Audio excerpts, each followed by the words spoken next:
What's going on, everyone? Coming at you with some more OP04 gameplay. Today's matchup is between Donquixote Doflamingo and Rebecca. Rebecca is a new leader that we also see showcased in OP04 with a ton of support. And Rebecca, I think, is one of the more fun leaders because not only is she fairly cost-effective to build, she takes a lot to get used to playing, and she's very hard to pilot.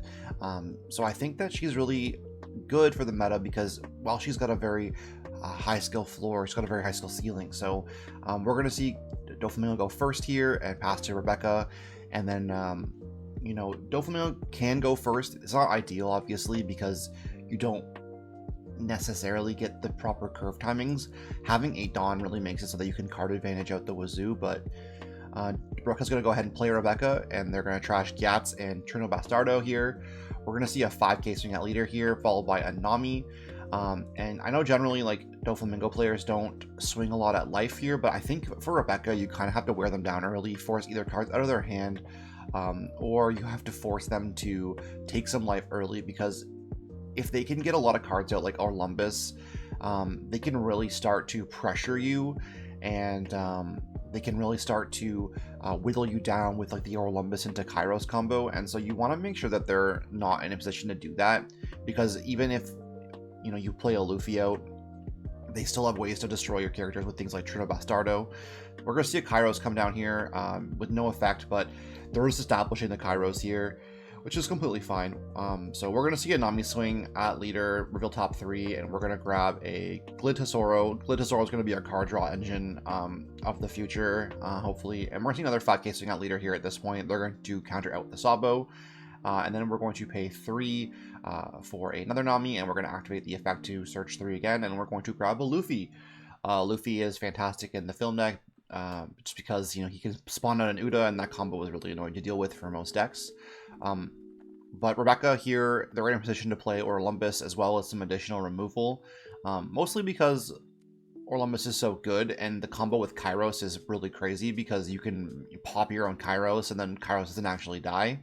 So that alone is just like super hard to deal with for a lot of decks if they don't ever like opt up for removal. So we're going to see the Orlumbus effect on the Nami here, and they're going to go for a Leo here to pop the Nami. It does have to arrest the leader here, I believe, to do so, but they're going to use the Rebecca effect as well to reveal top 2, and they're going to trash a 3000 Worlds and grab a Sabo off that. So we're going to go ahead and go to the next turn here. I do understand that Rebecca should be leader should be rested off the Sabo effect, off the Leo effect, and there should have been trashing. So again, just a new player playing the deck, not super familiar with everything. So that's completely normal. So yeah, this turn we want to play our big Luffy turn, like Luffy into Uda. So we're gonna swing Nami at leader here.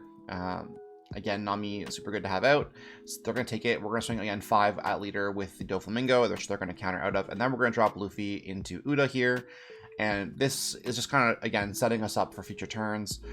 Kairos, thankfully, is like only on play to delete stuff. I think if he was on attack instead of on play, he'd be even stronger, to be honest, but we have quite a bit of advantage here over our opponent, just poking at their life with our Namis, with our leader here. Rebecca not being able to attack can be a downside if you're not used to playing it, but our opponent is in a position where they can start removing things fairly easily from our board.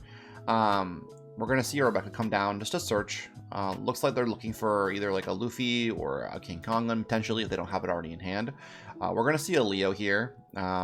Leo's a good card. Removal is always fantastic.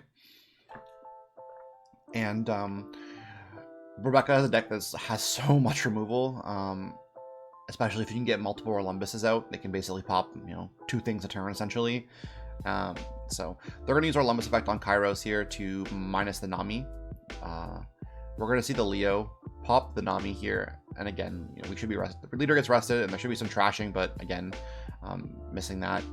And I had no idea what Leo does. I thought he just popped, so I was like, I'm not keeping track of it. They're going to play another Coliseum here, just to potentially give their Kairos some protection, I guess, if they want to swing with it. So they're going to play a Sabo as well. They're going to draw 2 and trash 2. So they're going to pitch a Luffy off of that.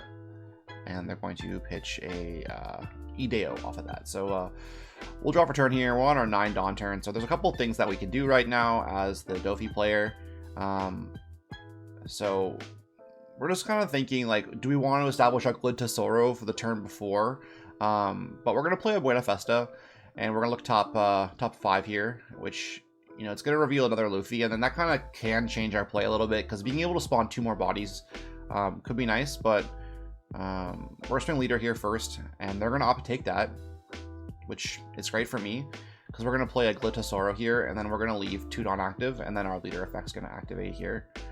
So we have 5 Dawn active here, and we have our engine ready, so if our opponent decides that they want to start swinging this turn, we can drop our Doflamingo. We have our Glid-Tesoro out, where we just basically out-card advantage our opponent for the rest of the game, and because we can keep freezing their bodies, everything that they play, they have to continuously, like, play new cards to have effect on the board, and then if they do want to, like, unrest their characters, they have to KO their character. So it's kind of like an awkward position to be in if you have a Donquixote Doflamingo in your hand. So Rebecca's effect is going to activate. They're going to look at the top 2 cards of their deck and see if they want to add one to their hand. They're going to add a Suru, but they can't, so they're going to swap it for the Bartolomeo, which is good for me.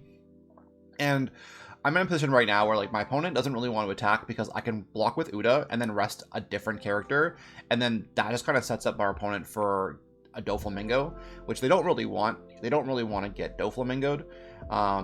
So that's kind of the position that, like, they're in right now, is they're like, oh god, if, like, you know, he's at 9 Dawn, so he can use the Uda effect here and still go to 10 next turn, and then that puts, you know, 2 bodies at risk for a Doflamingo swing.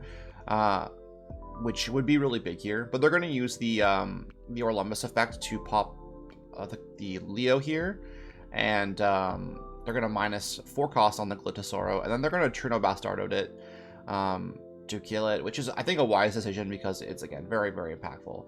So they're going to swing here with the Kairos, and we're going to Punk Gibson the Orlumbus here. Again, we could have, like, 3 for 1 there, but they're going to play another Sabo here and draw 2 and trash 2. I think ideally I would have blocked with Uda and Punk Gibson there, because I could have rested one of the Sabos, Orlumbus, and Kairos all in one turn, and then I would have had 3 targets for Doflamingo coming down here. But it's not the worst situation, just because, again, I still have 4 life. I'm going to be swinging at leader here for 5, and they're going to counter out of that with a Barto, and then I'm just kind of thinking to myself, do I want to play the Doflamingo? I'm going to swing with Luffy here at leader for 7.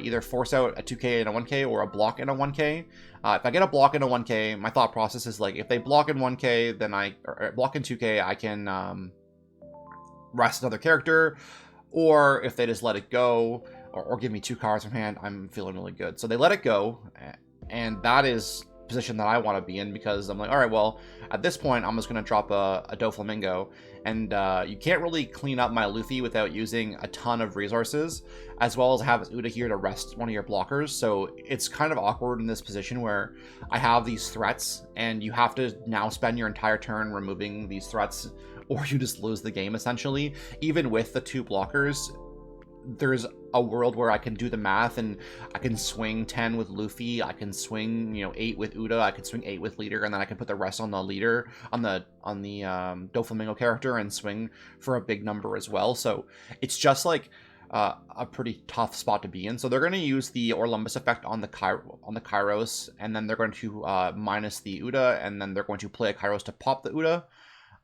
So Uda's going to go down, so that's taking away a threat here. Again, we still do have 3 threats to their 2 blockers, so they do need to still load up on blockers. They're going to play a Luffy for 7 here, and potentially just, like, swing at my Luffy a couple times here, maybe try and get cards into my hand. But they're going to opt to pass turn here, and even with the blockers, they're in a position where it's really awkward. So, like, they have, like, 4 cards in hand, but we can kind of just do the math here pretty easily with their 2 blockers and just kind of swing out and take the game. We just want to look at their trash, see how many 2Ks have been used at this point, because with 4 cards in hand, you know, I just want to make sure the math is done right, and they've used a lot of the 2Ks already, so I'm like, all right, well, this is probably a free win. So I'm just trying to think, like, how I want to do this. Doflamingo's kind of awkward because, like, you don't want to overcommit and use all your Dawn and then not be able to use an event card by swinging. So we're swing 5 at leader here because I don't think I need to like push for game. So I swing 5, I swing 10. They block the 5k swing with the Sabo. I swing 10 to see if they have to block it. If they have to block it, then I'm, game's over. But then they end up pitching 3 2ks from their hand. So I'm like, all right, well, that's fine. So I end up swinging 7 with Buena Festa here. And now they have 1 card in hand, and that's just going to be game because they cannot get out of the Luffy swing. So we end up taking it in a roundabout way. But yeah, we end up winning that one. Doflamingo taking the game over Rebecca. Not taking a single life loss too, which is really nice. But until next time, Monty out.